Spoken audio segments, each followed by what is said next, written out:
mooy li nga xamante ni moom la ñu bañ a def depuis plus de 60 ans. On diffère les combats, Abdoulaye Der. C'est-à-dire que lu ñu war a régler définitivement moom la ñuy ñëwaat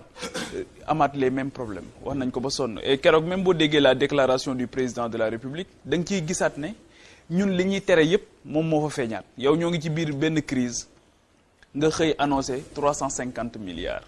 alors que ñun boobu ba tey dañ doon wax ne jàpp nañ ne li tax sunu politique publique yi les effets escomptés duñu ko ci am mooy parce que dañu manque planification ak évaluation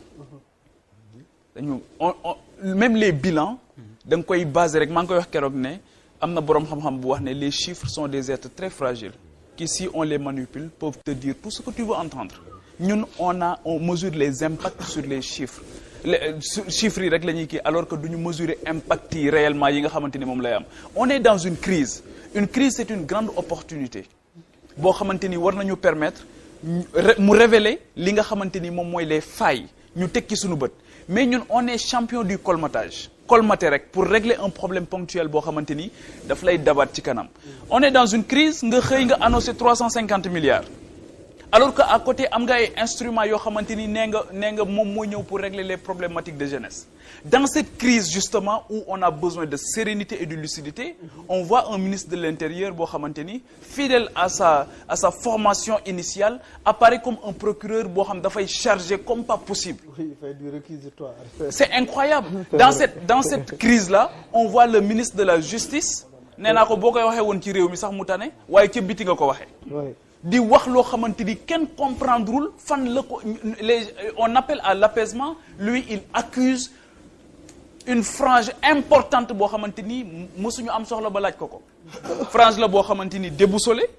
daal di choisir loo xamante ni dafa boo xamante ni qui demande à ce qu'on charge les journalistes nee na nañu chargé ñi nañ tasaare fii qui appelle le ministre de l'Intérieur à haute voix kenn xamul ce qui s'y passe. Au moment où on demande à certains d'être sereins, on voit de l'autre côté des gens yoo xamante ni aussi dañuy provoquer souvent yoo xamante ni war na mën alors ce qu'on attend de l'autorité c'est justement de la grandeur ce qu'on attend de l'autorité c'est le dépassement ce qu'on attend de l'autorité c'est que à chaque fois bu nit ñi jàkkaarloog moom que tu sois pour ou contre nga xam ne fii kat sama xel dina ci dal justement justice boobu dafa nekk en cause comme ni assemblée nationale nekkee en cause comme ni institution yëpp nekkee en cause institution yi ci boppam dafa jot ñu def taxaw ci seetlu xam fi ñu bëgg a dem yan type d'institution ak ban contenu institution justement la question du profilage je suis jeune sama maam moo ma yar moo tax du ma téeree ci mag ñi dama xam seen njëriñ ca caajaay dama xam seen njëriñ dañu am njëriñ en réalité il nous faut une solidarité de génération pour que ñoom ñu mën ñu accompagner da ngay gis mag bu màgget ci kër di ñaan bañ a dee parce que xelam dalul ne bu ma dee njaboot gi du tas mag ñi fii tamit man damaa jàpp ne de très bonne foi que bëgguñu bàyyi parce que xëy na xale yi rassuré wuñ leen li ñoo ngi wax fii léegi ci saaga yeeg yooyu mais buuba yàlla seede na ne man mii di wax ak yow tey je suis copieusement insulté par des gens yoo xamante ni ay kilifa lañ ñu am sax ndomba tànk dañuy dem ci seen page Facebook daal di la fay attaquer ouvrir une brèche boo xamante ni pour que les gens tapent sur toi alors que da nga toog fii di wax loo xamante ni jàpp nga ne bu ko président de la République déggee sax mu mën ko jëriñ su ko ministre déggee mu mën ko jëriñ mais da ngay gis da ngay invité fii ministre sax mu naan la da nga ñu contre mais ñun ministre yooyu la ñu am léegi ministre yi ñu am léegi mooy ministre yoo xamante ni bu ngeen ñëwee fii bala ngeen di dugg si dañ lay wax ne la sa waay discours bi ñuy tenir foofu moo tax président de la République aussi na xam ne gars yi mu àndal ñu ci bëri dañ koy nax parce que double discours la ñuy am ci suuf li ñu lay wax ak li ñu lay wax ci kaw bokkul mën nañ la attaquer nii nga génn plateau bi ñu génn fii ñu ne la Pape Djibril li ngay wax d'accord naa ci mais mënuma ko wax et c'est ça le problème que nous avons on se dit pas la vérité depuis 60 ans ci loolu la ñu nekk et le président de la République n'a rien arrangé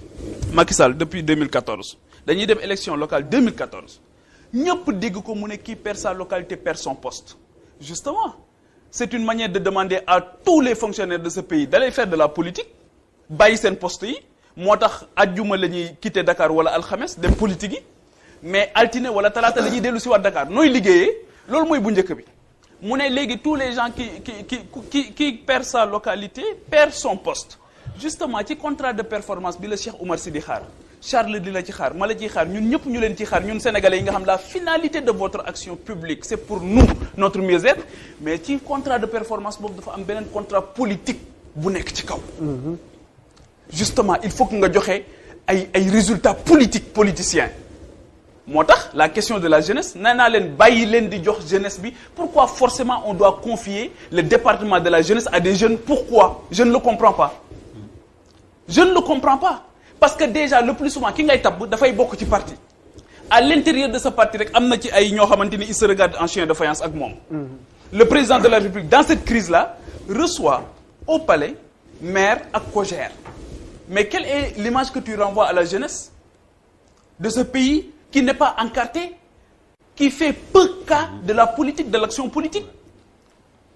Moi, je suis d'accord que les jeunes dem Assemblée nationale, d'accord que les jeunes ñu jox leen ay postes, mais quels jeunes aussi? Parce que gis naa fi jeunes yoo xamante ni dañ leen a jëlal local fayal leen ko tegal leen ci ay ordinateur ne leen vendredi Pape Djibril Fall bu commencé rek attaqué leen ko.